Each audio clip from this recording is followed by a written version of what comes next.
नमस्कार। भोरे भोर में आपका एक बार फिर से बहुत बहुत स्वागत करते हैं। बिहार की राजनीति पल पल बदल रही है और पल पल बदल रहे हैं दोस्त और दुश्मनों के खेमे भी। कल तक जो आपके साथ थे, आपकी पूरी बड़ाई करते थे, आज वो आपसे अलग हो सकते हैं, क्योंकि बिहार विधानसभा के चुनाव होने हैं और चुनाव में सभी को अपनी अपनी गोटी सेट करनी है। अब इस गोटी सेट में आपने देखा होगा कि महागठबंधन पर तो कई तरह की बातें की जा रही हैं, लेकिन इस बार जो हम बात लेकर के आए हैं वो ये लेकर के आए हैं कि एक बड़ा ही भारी और भीतरी मास्टर प्लान चौंकाने वाला है। इस मास्टर प्लान में उप मुख्यमंत्रियों की संख्या बढ़ने वाली है और मुख्यमंत्री के तौर पर कौन होगा इसका भी हम खुलासा करेंगे। कौन कौन उप मुख्यमंत्री की रेस में है और किनके साथ बातें अंतिम दौर में चल रही हैं, ये सारी बातें आपको बताएंगे। लेकिन इससे पहले हम आपको बता दें कि जिस तरह से भारतीय जनता पार्टी अपने गेम चेंजर एक से एक दांव लेकर के आ रही है, उसने स्पष्ट कर दिया है कि कहीं ना कहीं भारतीय जनता पार्टी के मन में अपने कप्तान के प्रति संदेह है। कप्तान आप जानते ही हैं कौन है, और कप्तान की टीम जो है, जो उनके करीबियों की है, जो प्लेयर इस मैदान में रोल निभाने वाले हैं, जीत हार का फैसला करने वाले हैं, उनमें भी कहीं ना कहीं अब अलग तरह की बातें देखने को मिल रही हैं। भारतीय जनता पार्टी नीतीश कुमार की नीतियों से अलग अपनी रणनीति बना रहा है। जैसा कि आपने भारत लाइव में देखा ही होगा कि भोरे भोर में हमने आपको बताया कि 20 जून को एक बड़ी योजना लेकर के प्रधानमंत्री आ रहे हैं और बेगूसराय से इसकी शुरुआत करेंगे। अब आप समझ सकते हैं कि कितना ज़्यादा भारतीय जनता पार्टी के लिए ये 2020 का चुनाव महत्वपूर्ण हो गया है।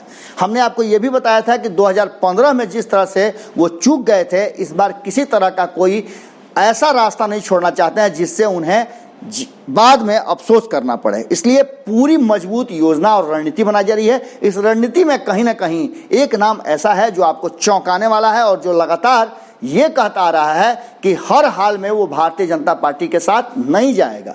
लेकिन आपको याद होगा कि जो भारतीय राजनीति और बिहार की राजनीति में सबसे ज़्यादा अपने बातों पर, अपने वादों पर और अपने कहे गए शब्दों पर टिके रहते हैं नीतीश कुमार, जब वो अपना पाला बदल सकते हैं, वो अपनी बातें बदल सकते हैं, तो फिर और किसकी बात की जाए। इस नाम में और योजना में कहीं ना कहीं तेजस्वी यादव का नाम शामिल होना सबको चौंका सकता है, उनके समर्थकों को भी चौंका सकता है। लेकिन बात सीधी तौर पे मुख्यमंत्री और उप मुख्यमंत्री की है। आपको बता दें कि इस बात के जरा सा हवा में फैलते ही जेडीयू रिएक्ट करना शुरू कर चुकी है और जेडीयू के संगठन को देख रहे हैं। आरसीपी सिंह बोले कि जिन्हें हमने सांसद बनवाया उनकी भाषा बदल गई है। खास बात यह है कि चिराग पासवान के संसदीय क्षेत्र के जेडीयू कार्यकर्ताओं को आरसीपी सिंह ने ये बात कही और उनको गुस्सा भी बहुत आ रहा है। आपको बता दें कि मुख्यमंत्री नीतीश कुमार बारी बारी जिलों के जेडीयू कार्यकर्ताओं के साथ वीडियो कॉन्फ्रेंसिंग के साथ बात कर रहे थे और इसी बीच में आरसीपी सिंह, ललन सिंह, विजेंद्र यादव, संजय झा, अशोक चौधरी भी मौजूद थे। उनके मौजूदगी में ये बातें आरसीपी सिंह ने कही और सीधी तौर पे हमला करते हुए चिराग पासवान के जो बयान है और उनके नए तेवर जो हैं उस पर प्रहार किया। आपको बता दें कि नीतीश कुमार की मौजूदगी में शेखपुरा के जेडीयू वर्करों को संबोधित करते हुए आरसीपी सिंह ने कहा था कि हमें बेहद दुख है कि जिन्हें हम लोगों ने एमपी बनवाया उनका भाषा बदल गया है। शेखपुरा जिले के एक विधानसभा सीट जमुई लोकसभा क्षेत्र में आता है। शेखपुरा के हमारे वर्करों ने मेहनत करके 28,000 की लीड दिलवाई थी, लेकिन जिसे हमने जीत दिलाई उसकी भाषा बदल गई है। दरअसल चिराग पासवान नीतीश सरकार को लेकर लगातार बयान देते रहे हैं। कोरोना संकट के समय उन्होंने प्रवासी मजदूरों की समस्या को लेकर नीतीश सरकार को घेरा था। वहीं उन्होंने नीतीश को एनडीए का मुख्यमंत्री चेहरा मानने से भी परहेज किया था। चिराग ने कहा था कि बीजेपी जिसे मुख्यमंत्री पद का दावेदार तय करेगी उसे मान लेंगे, पर नीतीश कुमार उनके गुडबुक में नहीं है। इन सब के बीच जिस तरह की बातें सामने आ रही हैं उससे आप स्पष्ट समझ सकते हैं कि क्या कुछ होने जा रहा है। हमने आपको यह भी बताया था कि जेडीयू के जो सबसे करीबी नीतीश कुमार के नेता हैं संजय झा, उस संजय झा ने साफ तौर पे कहीं ना कहीं चिराग पासवान के विरोध के रूप में, उनके विकल्प के रूप में जीतन राम मांझी को प्रमोट किया था और उनके नाम का वो बार बार माला जप रहे हैं। वहीं एक नाम और है जिस पर खूब जमकर रस्साकसी चल रही है और ये नाम है उपेंद्र कुशवाहा का। आप समझ सकते हैं कि जहां नीतीश कुमार रहेंगे वहां उपेंद्र कुशवाहा नहीं रहेंगे। इसके बावजूद भी संजय झा का बार बार उपेंद्र कुशवाहा का नाम लेना बहुत कुछ कह रहा था। इस बीच में पप्पू यादव ने जिस तरह से एक नया तरीका और एक नई विवाद और विषय छेड़ दिया है कि चिराग पासवान को, चूंकि दलित वर्ग से आते हैं, उन्हें मुख्यमंत्री का उम्मीदवार घोषित करना चाहिए भारतीय जनता पार्टी को। अब आप समझ सकते हैं कि ये मामला कहां जा रहा है और किस तरह इन सब बातों पर चर्चाएं शुरू हो गई हैं। इस बीच में आपने देखा होगा चिराग पासवान लगातार नीतीश कुमार पर हमले तो कर ही रहे हैं और उनकी नीतियों पर भी वो सवाल खड़े कर रहे हैं। आपने देखा होगा कि किस तरह से चिराग पासवान राबड़ी देवी के बयान और आरजेडी के तरफ हमले जो किए जा रहे हैं बीजेपी और जेडीयू पर, उस पर भी अपना रुख स्पष्ट कर रहे हैं और वो उस प्लान को और हमले को सही जायज ठहरा रहे हैं।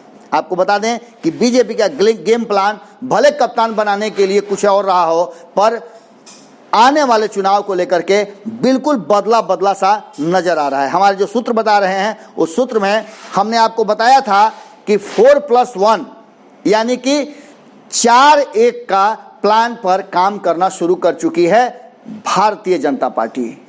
आपको बता दें कि इससे पहले हमने आपको बताया था कि ये जो फॉर्मूला है 4+1 का, ये फॉर्मूला तीसरे मोर्चे का था, लेकिन इसे कहीं ना कहीं अपने हिस्से में करने के लिए भारतीय जनता पार्टी अपनी नीति और रणनीति बना रही है और ये सब कुछ कहीं ना कहीं नीतीश कुमार के लिए चिंताजनक और चौंकाने वाला हो सकता है।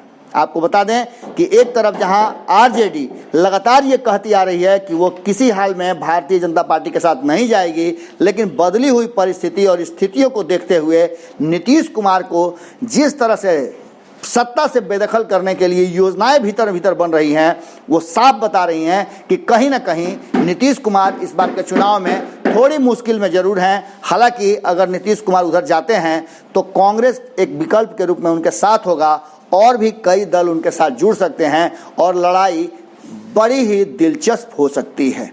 देखने वाली बात होगी कि जो हमारे सूत्र बता रहे हैं और जो सामने आपको भी नजर आ रहा है कि एक ही धारा पर बात कर रहे हैं भारतीय जनता पार्टी के नेता पप्पू यादव, चिराग पासवान और अन्य कई ऐसे नेता हैं, कई ऐसे दल हैं जो इसी धारा पर बात कर रहे हैं। तो कहीं ना कहीं भीतर खाने में खिचड़ी जरूर पक रही है। अब इस खिचड़ी के बनकर तैयार होने में कितना वक्त लगेगा, कब तक आपके सामने परोसा जाएगा, इसका इंतजार हमें भी है और आप भी करिए। जैसे ही इसका पता चलता है हम आपसे फिर जुड़ेंगे। तब तक के लिए आप जुड़े रहें भारत लाइव के साथ। हम अपने टोही पत्रकारों के साथ निकल रहे हैं इन सब बातों पर अंदर से खबर निकालने के लिए। नमस्कार।